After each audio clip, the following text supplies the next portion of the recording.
자, 여러분과 함께 오늘 사도행전 2장과 고린도전서 14장 말씀을 가지고 함께 나누는 설교의 제목은 성령의 바람 불붙는 혀입니다.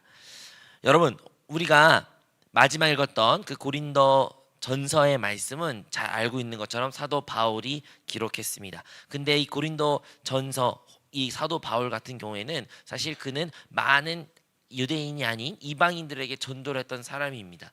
그래서 그가 사도행전 19장에 보면 에베소라는 지역에서 그가 전도를 했는데 거기에서 예수 믿는 사람을 만나요. 정확히 말하면 하나님 믿는 사람들이죠. 하지만 그들은 예수는 알지만 성령 침례를 받지 못하는 자들이었습니다. 그래서 이제 그들에게 묻습니다. 너희는 성령을 받았느냐라는 질문을 그들에게 했어요. 근데 그들이 우리는 성령을 알지도 못합니다 라고 대답하였고, 그래서 사도 바울은 그에게 안수하며 기도했을 때 그때 그들에게 성령이 임했고 그들에게 방언이 터졌다라고 사도행전 19장에 기록되어 있습니다. 여러분은 성령 받으셨습니까? 여러분 성령 받았다는 걸 확신하십니까? 어떻게 확신하십니까? 어떤 증거가 있습니까? 그것이 아마도 방언이겠죠? 여러분이 방언 하십니까? 네, 아까 아멘소 저였어요. 아까랑 완전 달라요. 네, 맞아요. 나는 성령을 받았다는 어떠한 대답은 자신 있게 할 수 있어도 내가 방언을 하고 있느냐라는 그 말은 진짜 방언한 사람만이 할 수 있는 대답이라는 것입니다. 그러면 왜 나는 아직 방언을 받지 못했을까요? 그런데 오늘의 본문의 말씀에 우리가 읽었지만 사도 바울은 이 방언, 자기가 기도하는 것을 아주 자랑스러워했고 하나님께 감사했다고 말하고 있습니다. 이 방언이라는 것은요, 이 단어 자체가 좀 어려운데 방언이라는 게 요즘에 방언이라는 것은 다른 말이라는 뜻입니다. 다른 언어, 즉 다른 말, 다른 언어, 즉 우리가 한국어로 지금 서로 대화하고 있지만 제가 만약에 뭐 러시아어나 아니면 사투리나 뭐 다른 말로 하면 여러분들 못 알아듣는 것처럼 그 다른 말을 방언이라고 말하는 거예요. 즉 여기서 말하는 이 방언은 다른 말인데 어디 말이에요? 당연히 하늘에 속한 것이고 영에 속한 말이라는 것입니다. 즉 이 방언을 할 줄 아느냐, 방언을 하느냐라는 질문은 우리에게 매우 중요하다는 것입니다. 왜 그럴까요? 왜냐하면 우리가 이 방언이 어디서부터 비롯됐다? 성령 충만의 외적 증거에서부터 비롯됐다는 것을 우리가 잠깐 나눴기 때문입니다.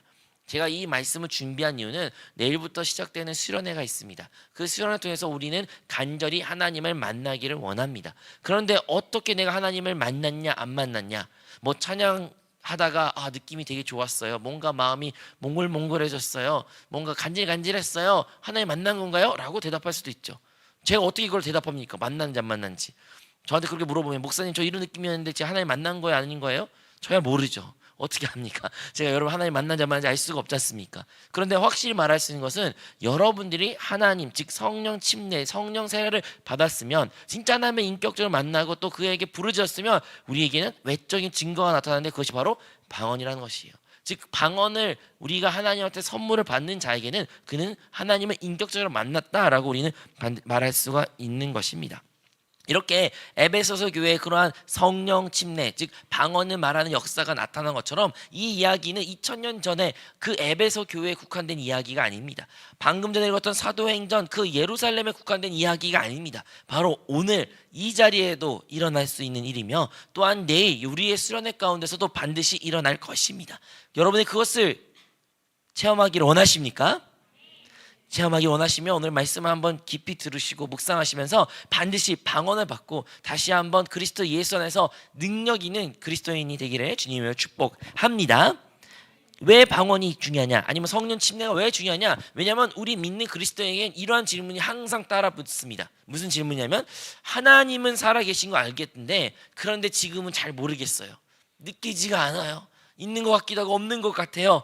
성령님에 대해서는 더 어려워요. 뭐 하나님은 그렇다고 해요. 하나님은 저 위에 어딘가 계시겠지. 근데 성령님은 내 안에 계신다고 배웠는데 내 안에 진짜 있는 것 같기도 하고 없는 것 같기도 하고 잘 모르겠어요. 내가 좀 믿음 좋을 때는 진짜 있다고 확신해 아멘 말하는데 또 내가 믿음 생활 잘 안 하고 마음대로 살고 또 막 살면 또 없는 것 같기도 하고 진짜 있는 걸까? 이러한 우리의 질문들이 있다는 것이에요. 왜 있었다 없었다, 왜 우리의 감정에 따라 이게 달라질까요? 왜냐하면 우리가 확신을 갖지 못하기 때문입니다. 성령님은 분명히 존재하시고 살아계신 분이십니다. 그리고 그는 우리와 함께 하시며 내재하시며 또한 우리 안에서 말씀하시고 기름을 부어주고 있는 것이에요. 그런데 그 성령이 우리 안에 살아 계셔도 그것을 깊이 체험하고 그것을 성령 충만을 받으면 우리는 그분의 임재를, 그분의 함께 하심을 더 확신하게 된다는 것입니다. 우리는 그분이 우리와 함께 하심을 반드시 확신해야 될 줄로 믿습니다. 그러기 위해서는 성령의 바람이 이 자리에 불러서 우리가 불붙은 사로서 그 방언의 기도를 할 줄 아는 자가 돼야 됩니다. 그렇다면 오늘 우린 여러분과 함께 이 방언에 둘러싸인 성경에 말하는 말씀 진리와 또한 그 증거 그리고 우리의 실천 그리고 적용에 대해서 함께 나누고자 합니다. 여러분 사도 바울 같은 경우는요 이 방언을 아주 유익하다라고 말했습니다. 즉 이 방언은 우리에게 많은 것을 도와준다라고 그는 여러 번 말하고 있어요. 우리 고린도전서 14장 2절 말씀 한번 먼저 읽도록 하겠습니다. 자 읽겠습니다. 시작. 방언을 말하는 자는 사람에게 하지 아니하고 하나님께 하나니 이는 알아듣는 자가 없고 영으로 비밀을 말함이라. 아멘. 먼저 이 방언에 대한 정의를 알겠죠. 방언이 뭐라는 거예요? 일단은 하나님께 하는 말이고 이 말은 다른 사람들이 뭐라고 말하는지 알아들을 수는 없지만 이건 뭐예요? 영의 비밀을 말하는 것이다. 이것이 방언이라는 것이에요. 그냥 방언이 그냥 하고 싶은 말, 이상한 소리라는 게 아니라 분명하게 뭐예요? 하나님께 하는 거고 또 영의 비밀을 말하는 것이 방언이라는 거예요. 하지만 다른 사람은 알아들을 수 없는 것 방언. 그것이 방언이에요. 그렇다면 여러분이 하나님과의 그 비밀의 이야기를 할 수 있으면 얼마나 좋아요. 자 그러면 고린도 이제 4절이에요. 14장 같은 4절인데 또 그는 이러한 말을 합니다. 14장 4절 말씀 시작. 방언을 말하는 자는 자기의 덕을 세우고 예언하는 자는 교회의 덕을 세우나니. 자 그렇다면 이 예언의 그 방언을 하나님과 그 비밀의 영의 일들을 하는 것이 방언이라고 하는데 근데 이 방언을 누구한테 줬냐? 바로 자기의 덕, 즉 개개인 자기 스스로에게 좋다는 거예요. 여기 예언이라는 것은 그리스도를 말해내는 것이고 하나님을 말씀하는 거 뭐 우리 설교라고 말할 수 있고 하나님의 말씀은 선포 간증이라고 예언이라고 말할 수 있지만 이것들은 다른 사람에게 덕, 다른 사람의 유익을 준다면 방언은 누구에게 유익을 준다는 거예요? 스스로에게 준다는 거예요. 스스로 나 자신에게 유익을 준다는 겁니다. 어떠한 면에서 유익을 줄까요? 방언을 하는 자는 하나님은 더 인격적인 비밀을 말할 수 있다. 말을 할 수 있다는 뜻은 무엇이겠습니까? 기도를 한다는 것이죠. 기도에 큰 유익이 된다는 것입니다. 우리가 하나님과의 더 깊은 기도를, 깊은 대화를, 더 뜨거운 하나님의 만남을 가질 수 있는 것이 자기 유익에 좋은 것이 방언이라고 말합니다. 그래서요 사도 바울은 이렇게 강조합니다. 18절 말씀입니다. 18절 말씀 읽겠습니다. 시작. 내가 너희 모든 사람보다 방언을 더 말함으로 하나님께 감사하노라. 아멘. 자기에게 유익이 되는데 이 자기란 것은 우리 여러분 한 사람 한 사람이도 있지만 사도 바울도 포함이에요. 그래서 자기도 이 방언을 더 당신보다 더 많이 할 수 있는 것이 내 하나님께 너무도 감사합니다라고 하면서 방언에 대한 뭐예요? 아주 자부심 또한 자랑 또한 기쁨 감사가 그에게는 넘쳤다는 것을 우리가 알 수가 있는 것입니다. 사도 바울이 많은 사역을 했습니다. 정말로 놀라운 서신서를 기록했고요. 많은 교회를 세웠고요. 많은 부흥을 그가 일으켰죠. 근데 그러한 부흥을 그러한 일들을 어떻게 감당할 수 있었을까요? 확실한 것은 그가 이렇게 다른 사람보다 더 많은 방언의 기도를 할 수 있었기 때문에 그가 이런 일을 할 수 있다 우리가 말할 수 있을 것 같습니다. 그러므로 우리는 방언은요 선택이 아니에요. 뭐 하면 좋고 뭐 안 하면 어쩔 수 없지 이러한 생각으로 접근하는 것이 아니라 방언은 분명하게 뭐예요? 우리가 사모해야 될 부분이고 하나님이 우리에게 주신 선물이라는 것을 알아야 돼요. 선물. 이 선물을 우리는 받으려고 받기를 위하여 사모해야 된다는 것입니다. 사도 바울이 얼마나 그게 좋길래 하나님께 너무나 좋아가지고 감사하고 또 우리에게도 그것을 권면하셨습니까? 그 사도 바울이 권면한 그 방언을 여러분은 어떻게 받아들이고 계십니까? 여러분 이 방언을 사모하십니까? 아니면 뭐 권면하지만 있으면 좋고 없으면 안 좋고 상관없고 이렇게 혹시 우리의 마음의 태도가 있는 것은 아닐까요? 우리는 반드시 이 방언을 그 유익을 무엇인지 알고 이것을 사모해야 되며 또 하나님의 선물을 반드시 받아야 됩니다. 여러분 우리 순복음교회 즉 세계 최대 교회를 이루셨던 우리 조윤김 목사님, 청운과시 조윤김 목사님께서 이러한 간증을 나누셨어요. 조윤김 목사님께서 방언 받기 전에는 하나님이 자기 안에 계시는 것 같고 안 계시는 것 같은 그런 생각이 들었대요. 자기가 영적으로 성령 충만하면 열심히 말씀 읽고 거룩한 삶을 살면 진짜 하나님 나와 함께 있다, 기적이 일어나면 하나님 나와 함께 계신다, 이런 느낌이 드는데 또 그러한 모습이 안 나타나면 진짜 계시는가, 나와 함께 계신가, 이런 의문점이 있었는데 그가 성령 세례, 성령 침례를 받았을 때 어땠어요? 방언을 말하기 시작했대요. 그리고 그 방언을 말하는 순간부터는 이제는 그는 한 번도 의심하지 않았답니다. 하나님은 언제나 나와 함께 계신다. 그 하나님과의 진짜 인격적인 깊은 만남이 있었고, 거기서부터 방언이 터져 나온 기도를 그가 하기 시작했을 때 그는 단 한 번도 하나님이 나를 떠났다는 것을 그러니까 떠났다는 것을 생각하지 않았다는 거예요. 언제나 하나님 나와 함께 계시고 내 안에 계시고 지금도 성령님이 역사하고 있다는 것을 그는 믿었고, 그리고 그렇게 살았다는 것입니다. 그러한 믿음이 있었기에 조영기 목사님께서는 여의도 수목교회를 그렇게 부흥시켰고, 또한 세계 곳곳에 수많은 교회들을 세울 수 있었고 하나님의 위대한 종이 될 수 있었던 것입니다. 무엇이에요? 그 방언이 무엇을 가지고 온 거예요? 바로 내주하신 그리스도에 대한 확신을 가져왔어요. 진짜 하나님은 나와 함께 계시구나 라는 확신이 어디서부터 갖고 왔다? 성령 세례, 그리고 그 외적인 증거인 방언을 통해서 그는 그것을 얻었다는 것입니다. 그러므로 우리는 이러한 것에 대한 사모함이 있어야 됩니다. 여러분, 우리는요 기도를 하고 싶어요. 정말 기도를 하나님께 부르짖고 싶어요. 근데 많은 사람들은 이렇게 말합니다. 목사님, 어떻게 기도할지 모르겠어요. 기도가 하면요 한 1, 2분 기도하면 되는데 그 다음부터 할 말이 모르겠어요. 뭘 기도할지 모르겠어요. 하나님, 나한테 기도한다는 걸 해야 되는 걸 알겠는데 기도가 나오지 않아요 라고 말하는 사람이 있습니다. 목사님, 한 5분 10분까지 열심히 내 집중해서 기도하지만 그 다음부터는 아무리 머리를 쥐어짜도 뭔 기도할지 모르겠어요 라는 사람도 있습니다. 왜 우리의 기도는 이렇게 짧을까요? 왜 우리는 기도할 것이 없는 것일까요? 왜냐하면 우리는 그 방언을 아직 받지 못했기 때문입니다. 또는 하나님에게 뜨거운 마음을 드리고 싶어합니다. 진짜 하나님을 뜨겁게 사랑하고 열정적으로 주님을 위해 헌신한 삶을 살고 싶어합니다. 근데 많은 경우에는 그런 마음이 없어요. 마음이 없어요. 왜? 머리로는 알겠는데 해야 되겠다는 그런 부담감도 있는데 그것이 마음에서 우러나오지 않다고 합니다. 왜 그럴까요? 왜냐하면 우리가 하나님의 인격적인 깊은 만남이 있지 않기 때문입니다. 근데 언제 우리가 그런 만남을 가질 수 있을까요? 우리가 깊이 만나면 자연스럽게 하나님께서 우리에게 주신 방언이 주어지는데 그 방언을 받으면 우리는 확신이 생깁니다. 나 하나님을 만났구나. 진짜 하나님은 살아계시구나. 그래서 우리는 이전과 다른 인생을 살아갈 수 있고 능력 있는 그리스도의 생활의 삶을 살 수가 있다는 것입니다. 여러분, 방언은요 결국에는 우리의 영에게 유익을 가지고 옵니다. 우리 개개인 스스로에게 유익을 가져옵니다. 많은 은사가 있습니다. 많은 은사는 교회를 세우고 다른 사람에게 덕을 줍니다. 하지만 방언만큼은 이것은 나에게 스스로에게 주는 유익이에요. 여러분은 스스로에게 주는 그 유익을 어떻게 생각하고 계셨습니까? 우리는 이것을 그냥 있으면 좋고 없으면 말고 이런 태도가 아니라 진짜 사모해야 돼요. 이것은 하나님이 우리에게 주신 선물이에요. 근데 선물이란 것은 받고 싶은 자에게 주어지는 것이에요. 강제로 줄 수 있는 것이 아니에요. 받기를 희망하는 자에게, 그것을 구하는 자에게 주신 하나님의 선물이기에 우리는 다시 한번 이 방언에 대한 은사를 사모해야 될 줄로 믿습니다.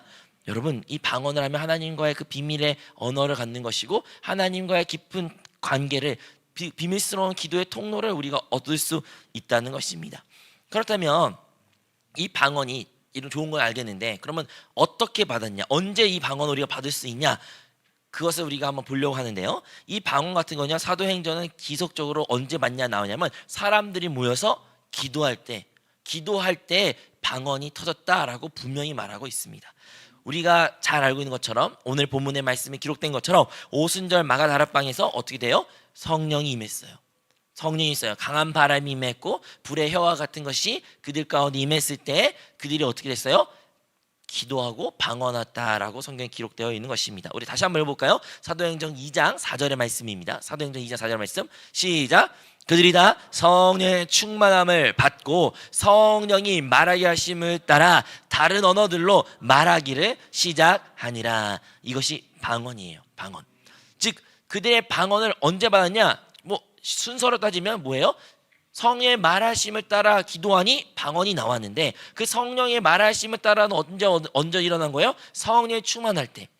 순서대로 보겠습니다. 그러면 성령이 충만하고 성령이 충만하니까 우리가 성령을 따라 말하게 되고, 성령을 따라 말하니까 우리에게는 다른 언어, 즉 방언을 하는 역사가 나타났다라고 우리가 알 수가 있는 것이죠. 자, 이것뿐만 아닙니다.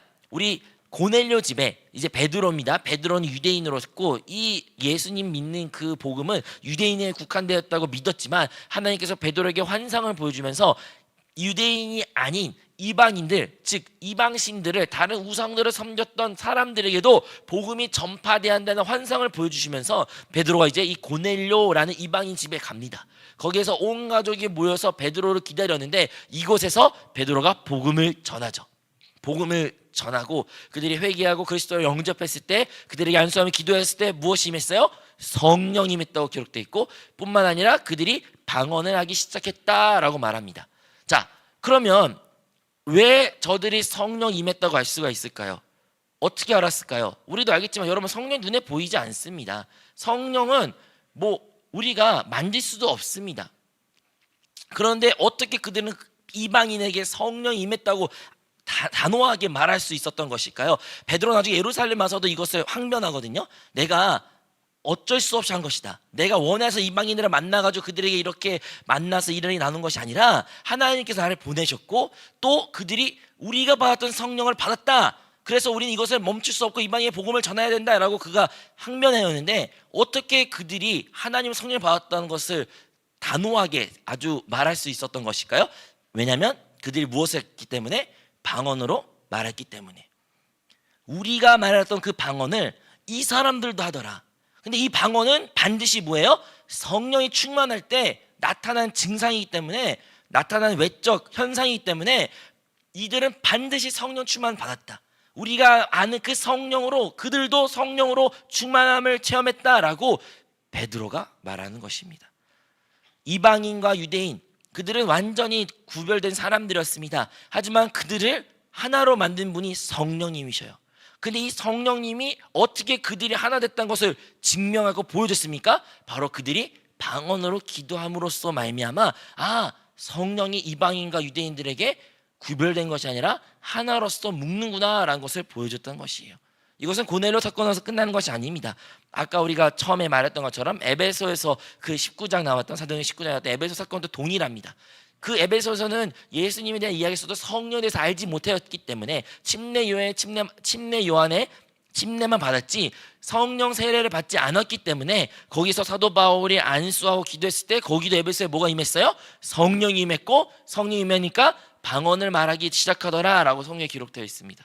거기도 마찬가지에 에베소라는 완전 더 멀리 떨어진 도시에서 복음이 이미 전파되었고 이미 그들은 들었지만 아직 성령 침례를 받지 못한 자들이었어요. 그런데 언제 그들이 성령 침례를 받았다라고 확신한 것입니까? 그들이 방언으로 기도했을 때 진짜 성령이 이곳까지 임했다라는 것이 바울이 확신할 수가 있었다는 것이죠. 여러분, 누가복음은요, 그러니까 누가복음을 기록했던 누가는요, 사도행전도 기록했습니다. 그래서 이 누가는요 확실히 말합니다. 뭐예요? 성령이 임하면 어떠한 외적인 현상이 나타난다? 바로 방언을 말하는 현상이 나타난다. 이것을 그는 아주 강조했고 여러 번 그의 사도행전에서 집필했던 것을 우리가 알 수가 있답니다. 그러면 우리가 쉽게 말하면 이겁니다. 성령 충만의 외적 증거는, 성령 세례의 외적 증거는 뭐다? 방언이다. 즉 성령 세례, 성령 침례, 하나님과 인격적으로 깊은 만남의 외적인 표현은 바로 방언으로 기도하는 것이다 라고 우리가 알 수가 있는 것입니다. 방언을 억지로 하라, 억지로 해야 된다, 이 말하는 게 겨우 아니에요. 단지 우리가 믿음으로써 방언을 사모하고 그것을 구하면 자연스럽게 성령의 역사가 우리 안에 나타나면 이 현상이 일어난다는 것입니다.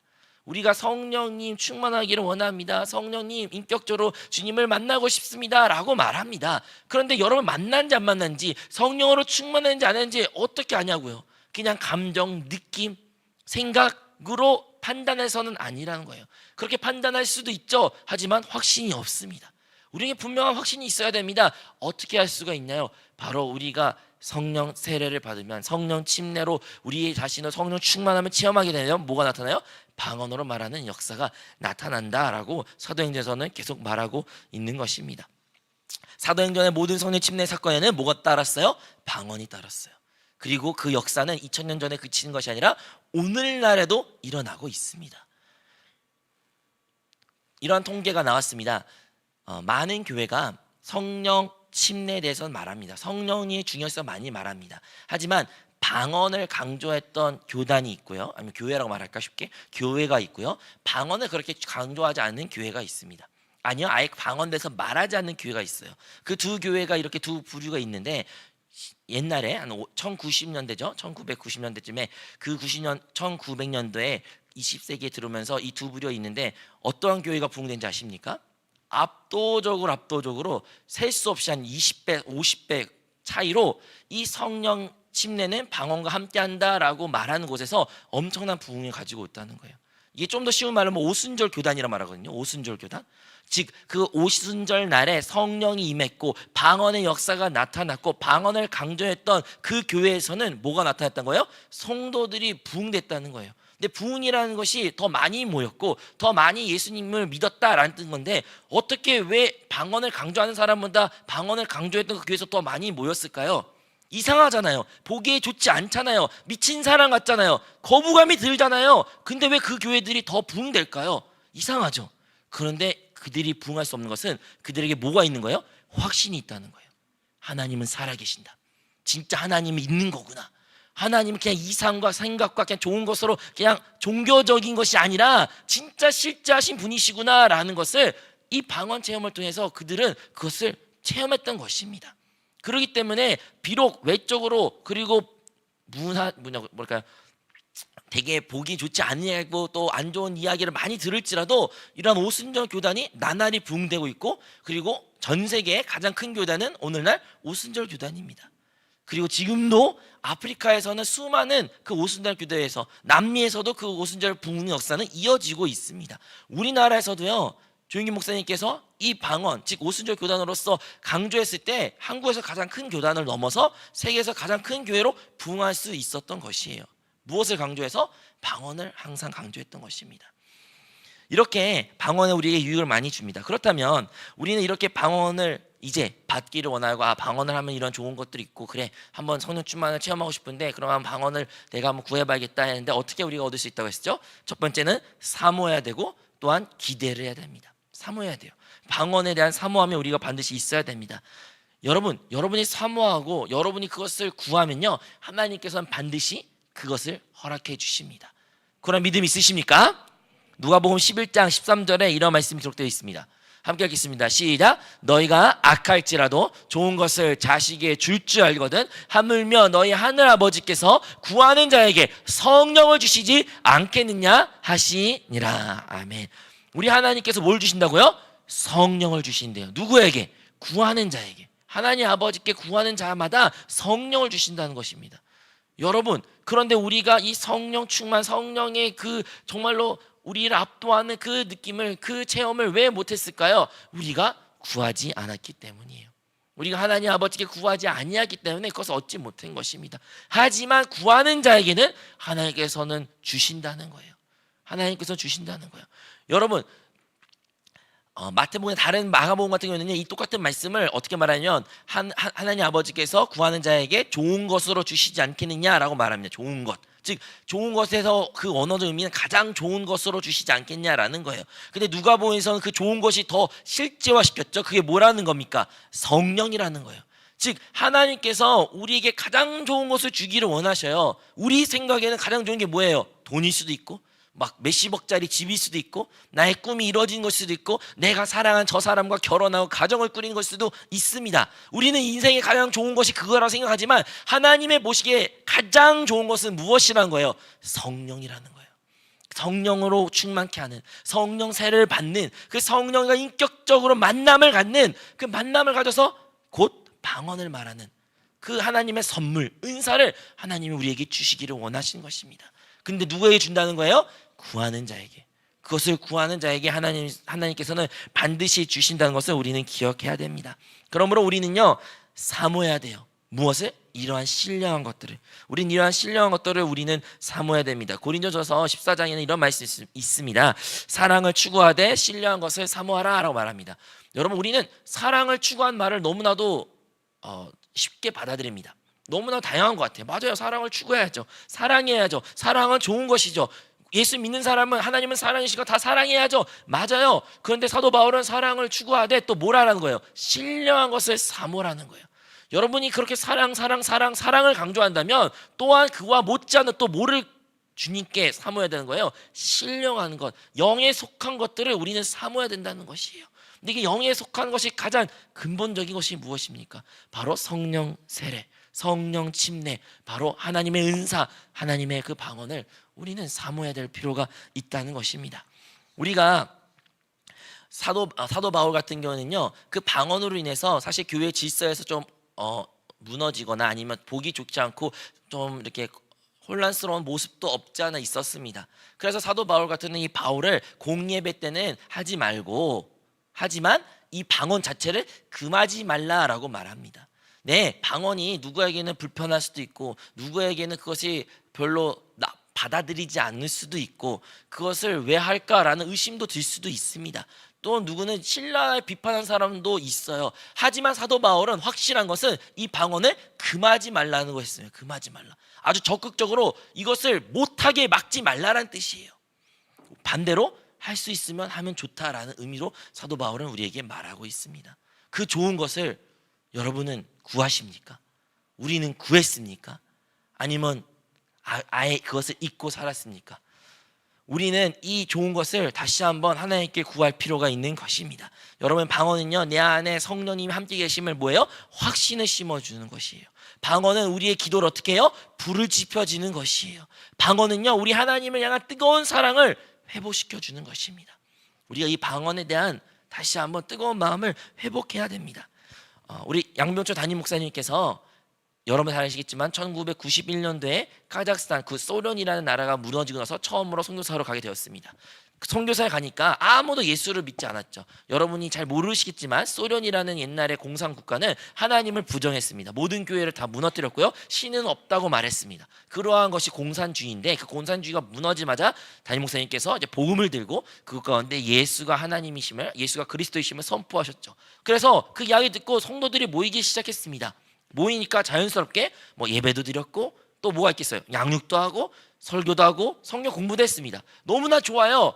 그런데 담임 목사님께서 힘들었던 부분이 딱 한 가지가 있답니다. 그것은 바로 성도들을 기도시키는 것이에요. 사실 성경 공부 가르치는 거 어렵지 않습니다. 모이기만 하면요, 그냥 잘 이해시켜주면 돼요. 재밌잖아요. 즐겁잖아요. 뭐 많은 것을 깨닫잖아요. 양육도요, 즐거워요. 위로가 되고 많은 것을 깨닫고, 예배도요, 은혜로워요. 근데 그들에게 뭘 하기 힘들다고요? 기도시키는 게 안 돼요. 기도를 안 해요. 기도할 수가 없어요. 어떠한 반이하면 어떻게 기도해요? 기도는 어떻게 하는 거죠? 기도가 잘 안 나와요. 기도를 했는데 금방 끝나요. 생각이 안 나요. 머뭇머뭇 멀뚱멀뚱 눈 뜨며 했던데 그 사람들의 모습이라는 것이에요. 그래서 담임 목사님께서 가장 힘들었던 부분이 뭐다? 그들을 기도시키는 것이다. 근데 어떻게 기도시켜요? 지금부터 이 말만 따라해서 기도하세요. 이렇게 기도하세요. 이렇게 기도하셔야 돼요. 기도문 써드릴게요. 외우세요. 이렇게 할 수 있는 기도가 아니잖아요. 기도는 하나님의 영적인 대화인데, 주님과의 소통인데 우리가 그것을 강제시킬 수도 없잖아요. 하지만 어떻게 해야 돼요? 기도를 시켜야 돼요. 그들의 기도를 불붙여야 돼요. 그러면 무엇이 필요합니까? 바로 성령 세례가 필요한 것이에요. 성령 침례하고 그들의 방언을 말할 수 있기 위하여 기도해야 된다는 것입니다. 그래서 담임 목사가 처음으로 그 갔을 때 여의도에서 가장 첫 번째 단기 선교로 왔던 분이 누구냐면 우리 김난식 목사의 아버님이었던 김병김 목사님께서 처음으로 그 카자흐스탄에 오셨대요. 그래서 오시면서 내가 왔으니까 내가 어떠한 설교했으면 좋겠냐 했을 때 담임 목사님께서 방언, 진짜 성령 세례에 대해서, 그리고 뜨거운 기도를 위해서 우리 같이 저녁 집회를 가졌으면 좋겠습니다 해가지고 김명기 목사님과 며칠 동안 그것을 가졌답니다. 첫날에 기도했고, 둘째 날에 기도했고, 셋째 날에 기도했고, 넷째도 기도했는데 어때요? 기도가 안 돼요. 아무도 기도를 안 해요.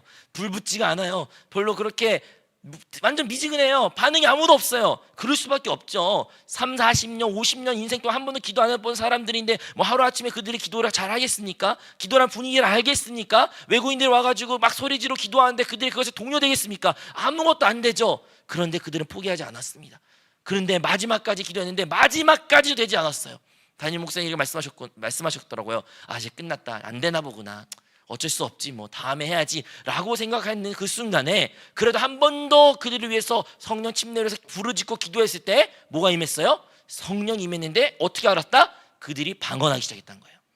거기 또 모여든 외국인 성도들이 뭐를 했다고요? 방언으로 몇 명 기도하기 시작했고 그 몇 명 기도하는 방언으로 말미암아 그 자리에 모이는 사람들이 다 방언하는 그 성령 침례를 체험하게 되어 그리고 여러분 아는 것처럼 침켄트 교회가 지금까지 부흥할 수가 있었던 것입니다.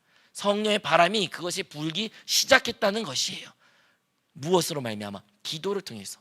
근데 그 뜨거운 기도가 있으니까 성령이 왔다라 말할 수 있지만 반대이기도 합니다. 방언으로 말하기 시작했기 때문에 그 뜨거운 기도가 이어질 수 있었고 뜨거운 성도가 세워질 수도 있었고 일꾼들이 일어날 수 있었으며 교회가 세워질 수 있었던 것입니다. 분명한 방언은 우리에게 무엇이 줘요? 우리에게 유익을 그리고 교회에게 유익을 준다는 것입니다. 여러분 지금까지 성령 침례를 여러분 받았는지 안 받았는지 의심할 수가 있어요. 네, 확신 안 가질 수도 있습니다. 괜찮습니다. 지금 다시 우리가 성령 침례 받는 확신을 가지면 됩니다. 근데 어떻게 해요? 여러분들이 방언의 은사를 구할 때 그 은사를 받을 때 우리는 성령 침례에 대한 확신을 갖게 될 줄로 믿습니다. 또한 기도하다가 말문이 막혀가지고 도대체 뭘 기도할지 알지 못하는 사람에게도요 여러분 방언의 은사를 받으시고 구하시면요 여러분의 기도가 달라질 것입니다. 여러분 더 주님을 뜨겁게 부르짖는 사람이 될 것이고 주님을 더 깊이 사랑하는 사람이 될 것입니다. 우리는 이제 믿음이 흔들린 사람이 아니라 믿음의 확신을 가지며 날마다 하루하루를 살아가는 사람이 될 것입니다. 그러므로 사랑하는 성도 여러분 방언을 구하십시오. 사랑하는 성도 여러분 방언에 대한 기대를 가지십시오. 그 방언을 사모하십시오. 근데 오늘날 제가 여러분에게 사모하십시오 그리고 또 뭐 했을까 기대하십시오라고 말하면 공감이 잘 안 되는 사람이 많이 있습니다. 왜냐하면 우리가 살면서 무엇을 사모한 적이 있습니까? 여러분 그렇게 뭐 사모하는 것들이 있을까요? 사실 뭐 대부분 여러분 다 갖고 있잖아요. 뭐 웬만한 거 다 있잖아요. 물론 부족할 수도 있고 다른 사람 갖고 있는 것도 있지만 그렇다고 막 그것을 막 사모한다라는 마음이 별로 없잖아요. 또는 뭐랄까요 기대한다. 여러분 뭘 기대하고 사십니까? 막 이것을 기대한다. 근데 여러분 그것이 안 돼도 뭐 어쩔 수 없지 쉽게 포기한 모습도 우리가 살고 있는 현대 사회인 것입니다. 무엇이 사모하고 기대한 것들이 별로 없는 것들인 것 같아요. 그래서 예화를 찾아봤습니다. 예화를 여러분들이 사모하고 기대할 만한 것들이요. 자, 예를 들어 여러분 어떠한 유명한 아이돌의 콘서트 티켓이 있습니다. 근데 알겠지만 그 티켓이 딱 오픈하자마자 어떻게 됩니까? 바로 매진됩니다. 그러면 여러분 그 매진 안 되기 위해서 티켓 살기 위해서 어떻게 됩니까? 제발 하면서 제발 인터넷 들어가 제발 내가 인터넷 그 표 하나 사고 싶다 하면서 여러분 그것이 사모한 마음이에요. 그 제발 하는 그 마음 아시죠? 또 뭐가 있을까요? 제가 생각해 보니까 대학 입시 준비하는 분은 여러분 대학 이제 결과 나옵니다. 이제 딱 클릭하면 합격인지 불합격인지 딱 인터넷에 딱 떠요. 그러면 여러분 클릭하기 전에 무슨 마음이 있습니까? 제발 합격했으면 제발 잘 붙었으면 제발 하나님 제발 그 마음 그게 사모한 마음이에요. 그 제발 또 뭐가 있을까요? 여러분이 사랑하는 사람이 있습니다. 너무 짝사랑을 오래 했어요. 이제 고백을 합니다. 누구야 내가 너를 오랫동안 사랑했다. 나와 함께 나랑 사귈래? 자, 그 답을 어떤 답을 듣고 싶습니까? 아, 나도 사랑했어 라는 답을 다 듣고 싶잖아요. 그러면 여러분 근데 속으로 어떤 마음이에요? 제발 안다라고 말하면 안 돼. 제발 예스라고 말해줘. 제발 그 사모함 그게 사모한 마음이에요. 자, 그렇다면 기대한 마음은 어떨까요? 기대한 마음 우리가 여러분 기대하다 여러분 별로 기대한 게 별로 없죠. 그래서 제가 기대한 거 한번 생각해 봤습니다. 자, 여러분 게임을 한 판 합니다. 야, 뭐 롤이든 여러분 게임을 한번 생각해 보십시오. 자, 게임에서 졌어요. 그러면 어떻게 됩니까? 한 판 더 다음엔 될 거야. 한 번만 더. 자, 한 번만 더 또 했어요. 이겼어요. 그럼 다음에 뭐예요? 한 판만 더. 그죠? 한 판만 더. 왜요? 다음 판이 더 재밌을 것 같아요. 아, 이번에 재밌는데 다음 판 재밌으니까. 계속 여러분이 기대하는 거예요. 다음 판에 대한 기대. 아, 다음 판은 내가 어떻게 또 영적인 모습으로 다 애들을 이길까? 자, 여성분들 공감 하나도 안 돼요. 자, 여러분들에게 제가 예언해 드릴게요. 야, 여성분들에게 한번 예언하면 여러분 좋아하는 드라마 미드가 있다고 하십시다. 자, 1화를 봅니다. 너무 재밌어요. 근데 미드의 특징이 뭡니까? 기가 막히게 끊겨요. 그죠? 기가 막히게 딱 끊겨가지고 다음 화를 볼 수밖에 없어요. 넷플릭스 같은 경우, 그렇죠? 그럼 자연스럽게 뭐 뜹니까? 밑에 다음화, 그죠? 다음화 누르고 그리고 또 봐요. 그러면 또 끝날 때, 한 번 더, 또 기대가 되니까 또 한 번 더 그렇게 해서 밤을 새는 모습이 우리에게 나타나는 것입니다. 그죠? 밤을 새잖아요. 그것이 바로 기대하는 거예요. 한 편 더, 한 번만 더, 그래 한 번만 더 해보자. 그래 이번만 보고, 그래 이거 보고 잘래. 아니야 한 번만 더, 끝까지 보자. 이렇게 되는 거예요. 이게 뭐예요? 바로 기대하는 마음이에요. 그 다음 거에 대한 기대가 있는 거예요. 무엇이 나올지 궁금하는 거예요. 그것이 기대한 마음이라는 것입니다. 우리에게 이러한 사모함, 이러한 기대가 무엇에 대한 사모함과 기대가 있어야 된다는 거예요. 성령 침례, 즉 방언을 말하는 것에 대한 그러한 사모함과 기대가 있어야 된다는 거예요. 근데 말로는 나는 방언을 사모합니다, 방언을 기대했어요 라고 말하지만 정말이요? 진짜 우리가 그것을 사모했을까요? 진짜 우리가 그것을 기대했을까요? 많은 교회는 그러지 못합니다. 그러면 왜 그럴까요? 아까 말했던 것처럼 방언에 대한 유익을 알지 못할 수도 있고, 방언을 어떠한 과정 가운데 받는 것이도 모를 수도 있습니다. 하지만 오늘 말씀을 통해서 우리가 나눴습니다. 방언의 유익에 대해서 말했고, 또 방언은 언제요? 성령 침례, 기도할 때 나타나는 현상이라고 우리가 배웠습니다. 그렇기 때문에 우리가 이번 수련회 갈 때, 그리고 수련뿐만 아니라 오늘 우리가 이 기도의 시간 가질 때 우리 모두 방언을 말할 수 있을 줄로 믿습니다. 자, 그렇다면 마지막으로, 마지막이에요. 시질적이에요. 목사님 이제 알겠습니다, 원리는 알겠습니다. 그럼 시질적으로는 어떻게 받는데요? 라고 말하면 그냥 아주 간략하게 말했습니다. 첫 번째는요, 방언이란 것은 하나님의 영, 그 성령으로 충만함을 받는 것인데, 성령은 그 이름으로서 뭐예요? 거룩한 영이에요. 거룩하다. 거룩한 것에는요 죄가 함께 있지 못합니다. 즉 우리의 죄를 낱낱이 회개해야 돼요. 우리가 성령 침례 받고 싶습니까? 그러면 거기에서 다들 어떠한 기도했는지 아세요? 다 예수 그리스도를 구주로 영접했는데 그 의미가 뭐냐면 내가 죄인이라는 것을 아는 거예요. 주님이 나의 죄를 위하여 죽으심을 인정하고 나의 죄를 낱낱이 고백하는 것, 죄 사함에 대한 역사가 먼저 선행된다는 것입니다. 우리가 성령 침례를, 방언을 말하기 원한다면 첫 번째는 반드시 뭐가 필요해요? 죄 사함, 죄에 대한 고백, 나의 죄를 낱낱이 주님 앞에 고백할 필요가 있다는 것입니다. 우리의 죄를 주님 앞에 낱낱이 고백하고 주님에 대한 죄의 사함을 구할 때 그 다음에 우리 무엇이 필요하냐면, 그리하여 나의 모든 것을 이제 뭐예요? 내가 주님에 속했던 것을 고백해야 돼요. 여러분, 주님이 우리의 죄를 용서하기 위해서 그의 몸을 버리셨고 죽으셨고 우리의 모든 것을 주셨습니다. 그럼 우리는 그 은혜를 받아 너무 감사한 나머지 우리가 그 주님의 그 죄의 사함을 받으면 자연스럽게 우리의 다음 고백이 뭐가 되냐면, 주님 이제 나의 인생은 내 것이 아닙니다, 나는 주님의 것입니다 라는 고백이 나와요. 우리 존재를 하나님한테 완전히 내려놓고 항복하는 것입니다. 그렇게 우리 하나님께 우리의 존재를 드려줬을 때 그 다음에 우리 뭘 해야 돼요? 주님을 불러야 돼요. 주여 주여라고, 주 예수여, 오 주 예수, 이렇게 주님을 부르짖어야 돼요. 주님을 부르짖을 때 주님께서는 그 부르짖음에 응답하신다는 것이에요. 환난 날에 너희 내게 부르짖으라 내가 너에게 응답하겠다는 주님의 말씀처럼 우리는 그때 이제 부르짖어야 돼요. 그러면 주님의 이름을 부르짖습니다. 주여라고 외치고 주 예수라고 외치고 주 예수 외치고 우리가 주님 막 부르짖어요. 그럴 때 어떤 일이 나타나냐? 우리에게, 우리 안에 우리도 알지 못한 어떠한 단어나 아니면 어떠한 감동이나 어떠한 역사가 우리에게 일어납니다. 어떠한 말을, 어떠한 기도를, 어떠한 것들을 우리 안에서 해야 될 것 같은 그러한 충동이나 감정이나 느낌이 있어요. 그런데 그때 어떻게 해요? 마지막에는 그것을 그냥 인정하고 이상하게 여기지 말고 그것을 따라 기도하면 된다는 거예요. 많은 교회는 내 안에 그러한 것이 있어도요, 내가 그것을 말하면 이상하고 어색하고 너무 보기 안 좋으니까 바로 우리 안에서 끊는 경우가 많이 있어요. 많이 있습니다. 근데 그래서는 안 된다는 거예요. 이해했죠? 자, 순서를 말씀드렸습니다. 첫 번째 뭐예요? 먼저 우리의 죄를, 우리의 마음을, 우리의 온 존재를, 죄를 낱낱이 회개하고 주님한테 깨끗한 마음을, 양심을 우리는 구해야 됩니다. 두 번째 뭡니까? 우리의 온 존재를 하나님께 항복하면서 나는 주님의 것입니다 라는 것을 말해야 된다는 거예요. 그 다음에 우리는 주님의 이름을 마음껏 부르짖어야 돼요. 구해야 돼요. 성령을 달라고, 방언의 은사를 나에게 허락하달라고 구해야 되고 우리는 주님의 이름을 불러야 됩니다. 그리고 네 번째 뭐예요? 우리 안에 어떠한 감동, 어떠한 주님의 기름 부으심, 어떠한 말, 어떠한 생각들이 우리의 기도가 우리 안에서 나오려고 할 때 우리는 그것을 말해낼 수가 있어야 된다는 것입니다. 그리고 다섯 번째가 그것에 대한 판단하지 마십시오. 아, 이게 맞을까 안 맞을까? 이거 방언인가 아닌가? 이게 뭐지? 이러한 판단조차도 필요가 없는 거예요. 여러분 안에 있는 그 성령의 기름 부음의 인도하심에 순종하고 집중하면 된다는 것입니다. 그럴 때 뭐가 나타나요? 우리가 방언할 수가 있다는 것이에요. 여러분이 다 방언의 은사를 받는 정말 뜨거운 그리스도인들의 오순절 교단의 우리 모든 성도들이 되시기를 주님으로 축복합니다. 여러분 오늘 성령의 바람이 이곳 가운데 불어올 거고 내일 수련회 가운데 또한 여러분의 일상생활 가운데 성령의 바람은 반드시 불어오게 될 것입니다. 그때 그 성령의 바람에 타고 올라가 우리 불붙은 혀를 가짐으로써 우리가 주님께 기도하기를 축복합니다. 우리가 그렇게 기도할 때 우리는 이전과 완전 다른 삶의 모습을 살아가게 될 것입니다.